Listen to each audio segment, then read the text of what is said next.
আসসালামু আলাইকুম। ওয়ালাইকুম আসসালাম। এই বিল্ডিং কি আপনার? এই বিল্ডিং দিতেন কয় টাকা কি খরচ গেছে? 10,000 টাকা ভাবে খরচ করছি। 10,000 টাকা। তা ইসে আপনার রড লাগতে কয় কেজি, কত মন? রড তো লাগে 2 কেজি, রড হলে হয়ে যাচ্ছে। 2 কেজি রড। সিমেন্ট লাগতে কত বস্তা? সিমেন্ট তো 2 বস্তা লাগে, জানি না। 2 বস্তা সিমেন্ট।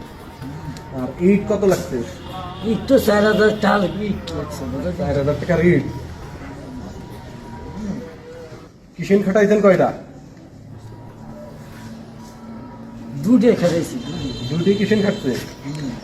কিসেনের বিল দেওয়া লাগছে কত? 200। 200।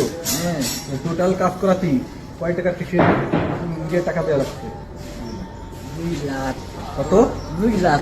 2 লাখ। হ্যাঁ। আর ভাই ঠিক আছে, আমি একটা বিল্ডিং দেবো তো আপনার কাছে একটু পরামর্শ নিয়ে গেলাম। নেক্সট টাইমে আবার দেখা হবে। আসি, আল্লাহ হাফেজ। হ্যাঁ, আচ্ছা।